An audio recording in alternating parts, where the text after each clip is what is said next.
Bonsoir, messieurs, dames. Je me présente, je suis le docteur H. Je suis crêpologue, c'est-à-dire que je passe mon temps de recherche sur la crêpe, par exemple pour savoir pourquoi une crêpe est claire, sombre ou fine ou épaisse. Je vais donc, dans un premier temps, vous faire un petit aperçu de ce que c'est que la crêpologie. La première chose que je voulais montrer est une affection assez courante qu'on appelle aussi the pancake birth disease.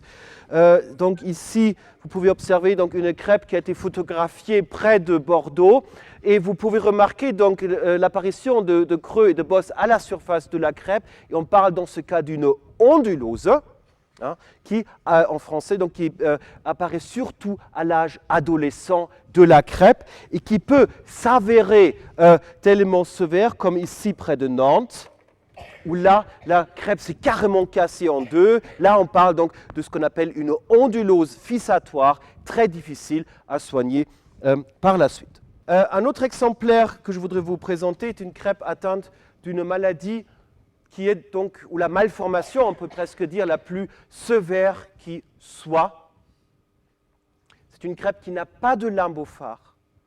Aucun corpuscule de Werner n'est détectable à sa surface, et on dirait même que son épiderme est absent. C'est une maladie qui est pratiquement intraitable, on ne peut presque rien faire, vous allez vite comprendre pourquoi.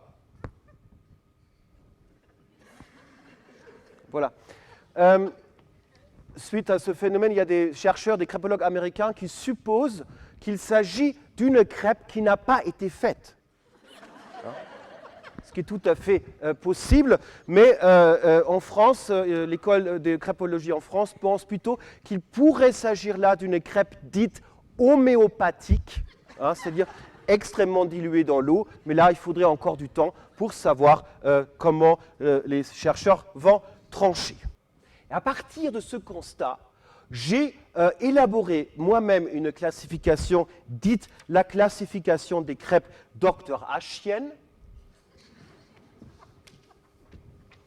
qui est donc celle-ci, où on trouve donc chez la première ordre des petites crêpes dans le 1A, des très petites crêpes dans le 1B, des moyennes petites crêpes dans le 1C, des grandes petites crêpes, et dans le 2 des moyennes crêpes, on trouve dans le 2A des petites moyennes crêpes, dans le 2B des moyennes crêpes, dans le 2C des grandes moyennes crêpes, et dans le 3 des grandes crêpes, on trouve dans le 3A des petites grandes crêpes, et dans le 3B des très grandes crêpes. Comment voulez-vous qu'une crêpe qui n'a pas d'organes sexuels ait des rapports sexuels? D'autant que j'ai la preuve expérimentale que j'ai donc mis 23 000 paires de crêpes l'une sur l'autre sous lumière stimulante dans mon laboratoire. Je les ai comptées pendant 8 ans, tous les 2 semaines, et pendant 2 ans, elles étaient toujours au même nombre. Donc là, regardez, au bout de 8 minutes et 40 secondes, la carbonisation a pris tellement d'ampleur à la surface de la crêpe que le docteur Zimmermann et moi-même, nous sommes extrêmement inquiets. Regardez, une espèce de fumée qui émane de la surface de la crêpe. La visibilité dans le laboratoire baisse à seulement 52 cm et nous sommes obligés de porter des masques ABC. Nous sommes pris de panique à ce moment-là et nous sommes obligés d'appeler au secours. Je vais donc vous présenter alpha 2A et donc je vais la projeter sur cet écran.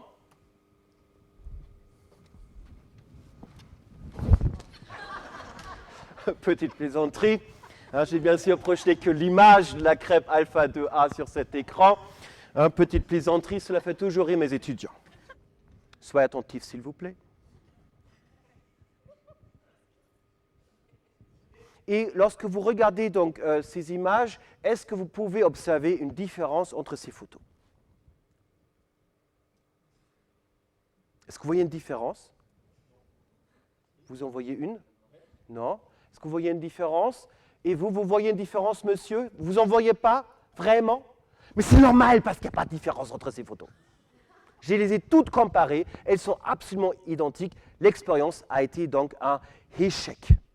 Une seule photo coûte environ 90 à 115 millions de dollars. Je vais vous la montrer.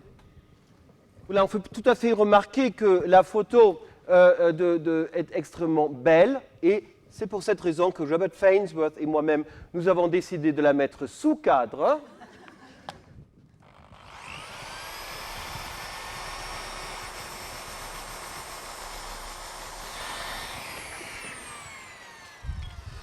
Vous avez vu que la crêpe a fui. Alors, messieurs, dames, sachez quand même qu'il s'agit d'études extrêmement sérieuses. J'ai enregistré donc sur ce graphe une expérience avec 2500 crêpes et 2500 perceuses, une expérience très coûteuse. Et l'ensemble des résultats enregistrés forment ce qu'on appelle un nuage de points. D'accord ? Si ce nuage de points se concentre autour d'une même valeur, hein, donc ici la vitesse de l'appareil et le temps au bout de laquelle la crêpe se décroche, si ce nuage de points se concentre autour d'une même valeur, on peut en déduire que la crêpe a anticipé sa fuite, donc elle a réfléchi.